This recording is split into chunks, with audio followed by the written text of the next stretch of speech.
Welcome to Shaping eCommerce with IronPlane. This is where we talk about e-commerce development, solutions, digital marketing, and all things e-commerce. Be sure to check out the description below each video to find additional resource links and show notes. We upload new videos each day. Please like and subscribe to our channel. In this episode of our e-commerce marketing series, account executive Tony Mascarenhas will discuss various types of paid advertising. Plus, he offers some best practices for optimizing ad performance and increasing return on ad spend for e-commerce brands. Hi, welcome back to Shaping eCommerce with IronPlane. And in today's episode of our e-commerce marketing series, I'm back here with account executive Tony Mascarenhas, who's going to be discussing various types of paid advertising. So from banner ads to programmatic to retargeting and Google ads. Tony will talk about some best practices for optimizing ad performance and increasing that return on ad spend for e-commerce brands. So Tony, before we get started, can I just mention your guitars are fabulous? Oh, thank you. Right now, they're mostly for looks, but yeah, every now and again, I get to play them when I'm not chasing down some business for IronPlane. So maybe we can do that in our next series. Well, I don't know if anybody want to listen to that, but yeah, that would be fun. It would be fun. Okay, so let's get back to business. So let's talk about banner ads first. So how do banner ads actually work, and what types of companies should even be running banner ads? Well, okay, so let's start with the first one is the banner ad. Banner ads are the ads that you see basically all over websites. The content that's not put on there, or maybe it could be put on there by the company that owns the site, but typically they'll have advertisers that are going across the top, which have been called leaderboards, down the side, skyscrapers, or they have like little tile square banners. And basically they are the messages that companies put on, it's like a news website or some type of media website where they're trying to get you to click through and buy their product or use their services. So who should use those? I think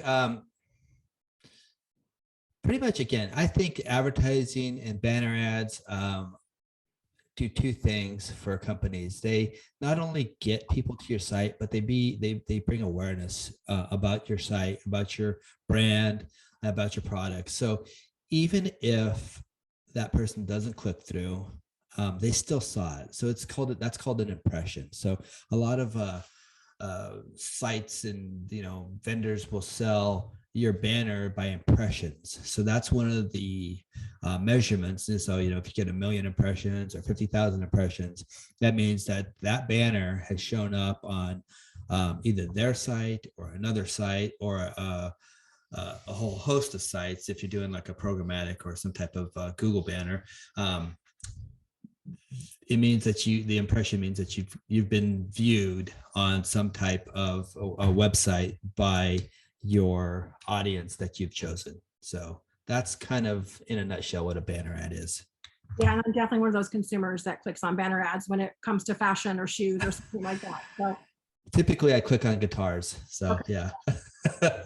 All right. So I know there's a lot of different size ads that companies can run, but are there some advantages to each of these sizes, or what gives the most impact in terms of banner ads?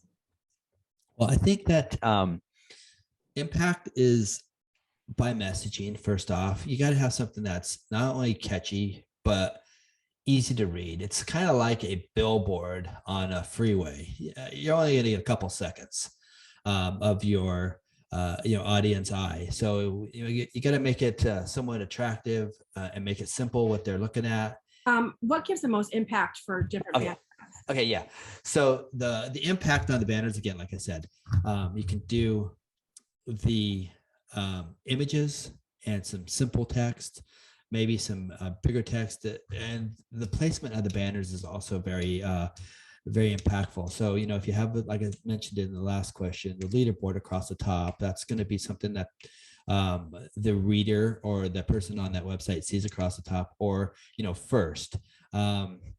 Then if you have the skyscraper on the right hand side, typically we read from, obviously if you're in America or reading English, from left to right. So what they're trying to do is drive your eyes right into the message in the banner. That's why you see banners on the right side of that. So again, something that is, if we'll talk about targeted, but maybe something that has some pictures that are moving.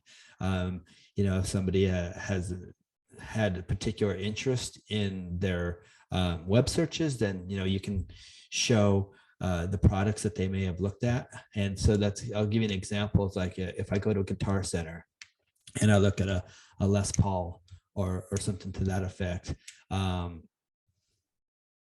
Guitar Center will then serve me those banners on the next few websites that I go to. And not only will they serve the banner with their brand and their company, but they'll serve the actual product that I had the page open for and clicked on. So targeting and putting what your audience is looking for, I believe, has the most impact, and keeping that, that message very straightforward and really just giving them what they're looking for. I think that has a lot of impact.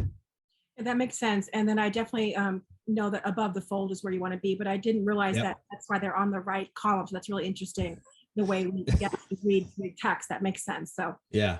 And above the fold means, before you have to scroll right below. So it's like it's like a newspaper below the fold. But yeah, staying on top is premium position. And typically when you're buying banners, you might have to pay a little bit more to have those premium positions. Yeah, that makes sense. Okay, so let's now move on to programmatic ads. So what is this and how does it work?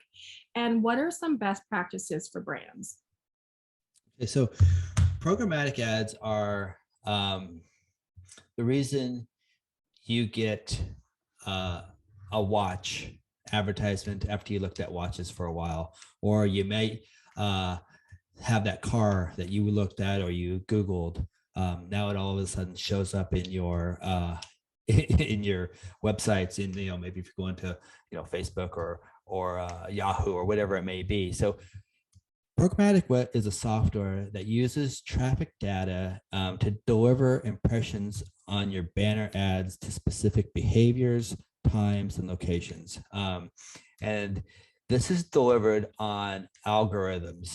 They're used to optimize the data and provide your campaigns. If you're using a programmatic campaign, they're going to provide your campaign with the highest ROI by continually analyzing the data that it receives. Okay, so with that I've kind of put a little definition here, but I'm going to stop and say, so programmatic actually targets behavior on, so you have an IP address and you've been doing this particular thing at this particular time. So it's going to place your banner, the company's banner, in front of these people who have been behaving, doing this type of behavior, which is, looking at a car or a watch or food. And if they know that people are looking for lunch at 11:30 in a particular area, then you can actually have your restaurant show up in the geographic area where you're likely to pull from at 11:30. And if Tuesday is the biggest day because you sell tacos, then you can have your the algorithms will know that, and they'll feed your restaurant banners to that local area on Tuesday for lunch or for happy hour. So it really basically narrows down your audience to exactly who you want to have see your banner. And again, like I said, if you're a restaurant or if you're a brand selling, maybe some type of, I don't know, beauty products or something like that, it will figure out that maybe somebody who's looking for a beauty product does it at 5 o'clock or does it at 7 o'clock or does it in the morning. And then that algorithm will start feeding your banner that way.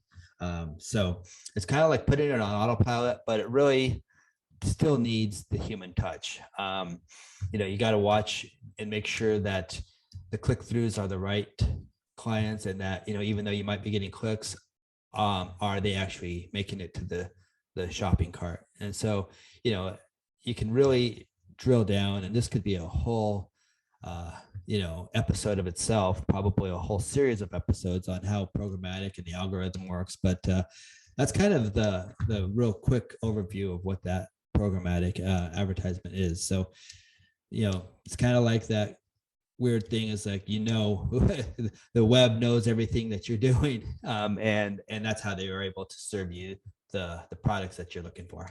Yeah, I agree with programmatic ads. I think e-commerce brands really benefit from them. And I've seen even brands getting, 5x to 6x, even 8x return on ad spend. So I definitely agree that programmatic ads for e-commerce brands is definitely a win-win. Absolutely. And it's something that again, the investment is, it gets better as the campaign matures. So it takes a while for the algorithm to really learn what is going to work. So when you start your campaign, the first week, it's maybe not going to show all of the potential that it will have, but you got to give the algorithm and the software some time to learn what's actually going to work. And you can also put different banners into that programmatic so that it starts serving the banner that is getting more clicks. Yeah, I agree.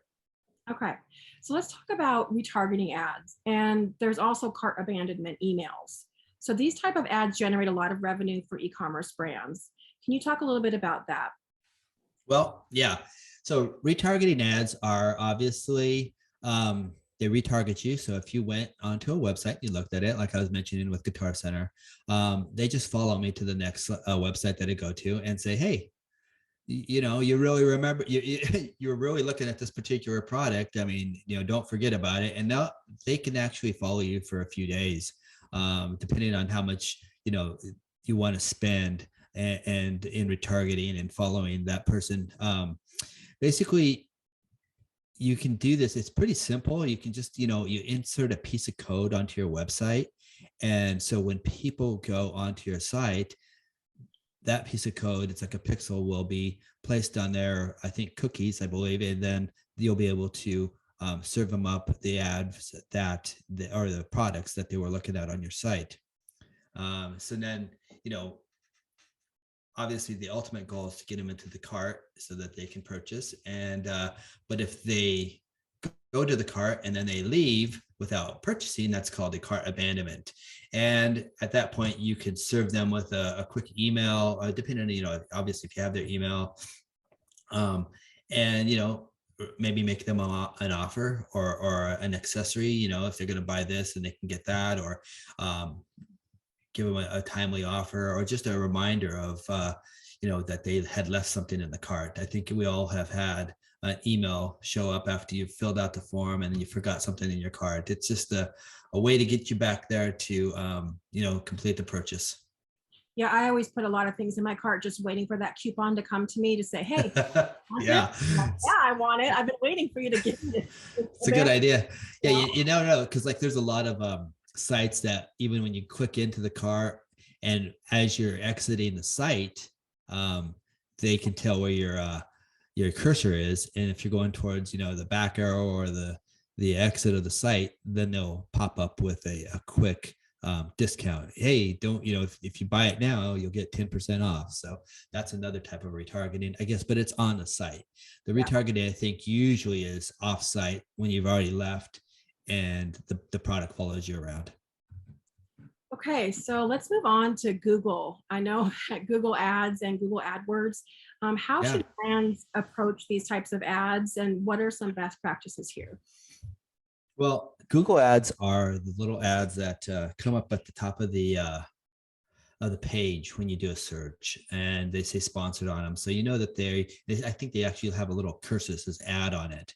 But nevertheless, they are very effective, because the Google ads are when you do a Google search, they are the first that are on the page. And these, you can get the ranks, you get that high ranking by basically bidding for that click or for that position.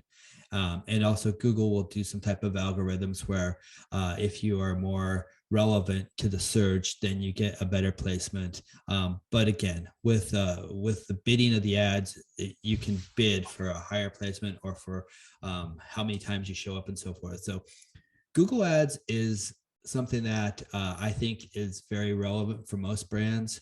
And Google makes it actually kind of easy for even a shop owner or a website owner to just jump in and do it. You know, you'll go into it and they'll ask you the basic questions. What is your goal? Do you want calls? Do you want people to your site? Do you want, try to get someone to buy? And then you'll customize your message on your ad copy with that, and this is all just text. So it's done straight on Google.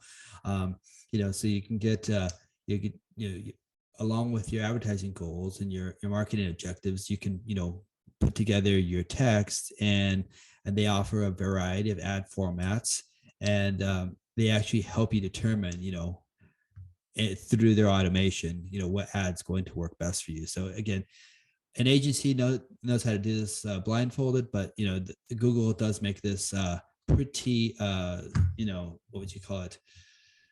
Turnkey for anybody to do it. Another thing that they ask for is keywords. When someone searches phrases related to your business, when do you want that ad to show up, or when do you want the words to show up? If I'm looking up, glasses, or prescription glasses or sunglasses, that would be one of your keywords that you would bid on to get to the top of a page. Another thing you can do with Google AdWords is the location. Again, the restaurant's my favorite example, because if you look for Italian restaurants in the area, your ad can be served up within your local area. And then the last thing that you do with the Google ad is their budget. And that, again, I've been mentioning the bidding for the placement and the clicks. And that's another kind of cool thing about Google ads, is that you don't pay for it unless they click on the ad. So, and you can determine how much you want to pay for a click. And this is all within the Google, programming. So if you want to pay 25 cents a click, or if you want to pay $25 a click, it depends on your product. So if your lead is going to, if your lead or your click is going to lead to, say, a $10 sale, maybe that's only worth 25 cents, 50 cents a click, or less, or more, what have you. But if that click is going to, maybe lead to a $10,000 sale, you might be willing to pay $500 for a click. Again, and you'll be able to optimize, analyze, and really figure this one out as you run these campaigns. And so then you'll be able to realize, okay, so it's going to cost me X amount of dollars to get 3 clicks, but out of those 3 clicks, one of them is going to turn into a sale. So this is how much that sale is going to cost through the Google AdWords. Yeah, I agree. And then really optimizing your ads and letting them run in due course. And that's the whole thing with the budget. It's like you have to let the advertising campaign, no matter what you choose, let it take its course and let it really see what kind of results it's going to get. Yeah, I agree. Okay, so how do you go about optimizing your ads? And what is ad optimization? And then what about A/B testing? Should brands be doing this? Yes, they should be doing this for sure. So this is optimizing your ads is basically figuring out which ads, which message, which graphics, which colors, which landing pages are going to result in more money. So this is something that I believe all e-commerce websites should be doing as they run their campaigns to make sure that they are getting the highest return on their advertising campaigns. So with A/B testing, that basically means is that you're going to put 2 different ads out into this, let's say the programmatic campaign or your banner campaign, and you're going to see which ones, I kind of mentioned that a little bit earlier with the algorithm, which one is actually going to get more clicks. And that way, when it's automated, it will start feeding that one better. But you can always try these different types of, what product should you put into the ad? What product should you put on your landing page? Where can it be placed? The pricing, the messaging. These are all variants that you should be, working with to really optimize your ads and to get the most out of all the advertisements you do. Because believe it or not, even just a simple color change can make a big difference on how many people click it and how many people actually turn into a conversion of purchasing that product.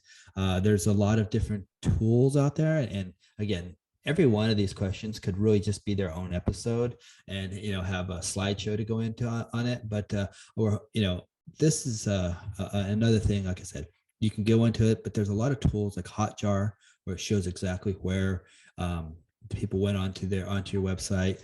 You can use a WYSIWYG platform to help you manage all this. And again, you can do this with advertising. You can do this with emails. You can do it with your SMS ads if you do those. But yeah, definitely should be doing A/B testing because, again, you optimize and you really learn to what your audience is going to respond. Yeah, that makes sense, especially for e-commerce brands. I've done a lot of, A/B testing with Facebook ads and looking at the different imagery. You can do different call to actions. You can change your messaging. You can even change your pricing to kind of see which delivers the best. That makes sense. Okay, and then finally, let's talk about how long should companies run ad campaigns? I know you mentioned optimization, but when should they pull the plug and totally switch gears? I guess that's kind of a game time call, but I think that if you have an agency, they will give you an idea of if you keep in good communication with them, they should know when they have gathered enough data to realize that hey, this is going to be the expected outcome or the ROI on that particular campaign. So talk with them. But again, I would think that you have to give, depending on the platform. So if you're doing an email campaign, you have to give it a couple of times to see what happens with it. If you're doing your AdWords, I think your AdWords probably should just always, there's some things that should always be going, possibly AdWords, doing your SEO should always be going. Banner ads, again, this is if you've kind of gone through it for a few months and you've done A/B testing and you're still not getting the results, that might be time to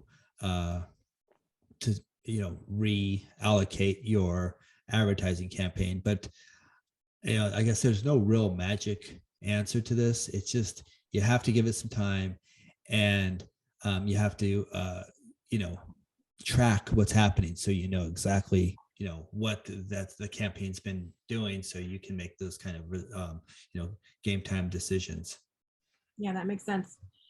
And then Tony, you and I talked about paid social for Facebook, Instagram, Pinterest, and TikTok, all of that. But since it's such an in-depth paid advertising channel, we talked about this. We're going to be doing a really deep dive into paid social on a future episode of e-commerce marketing series. So please stay tuned for that. So that's great. Yeah. So Tony, once again, thanks for a great overview on the various types of paid advertising. And you offered some great best practices for optimizing ad performance and how different e-commerce brands can really increase their return ad spend. So thanks. Thank you. In our next episode of our e-commerce marketing series, Tony will talk about the importance of crafting creative and dynamic ad content. Plus, he'll discuss messaging strategy, ad formats, and branding guidelines to really help boost e-commerce revenue for brands. So once again, thanks for joining us on Shaping E-commerce. Please like and subscribe and stay tuned for more episodes in our e-commerce marketing series. Thanks, Tony. Thanks, everybody. Thanks, Susan. For more insights on how to improve your e-commerce website and for a free consultation, visit IronPlane.com. Follow us on social media and like and subscribe below.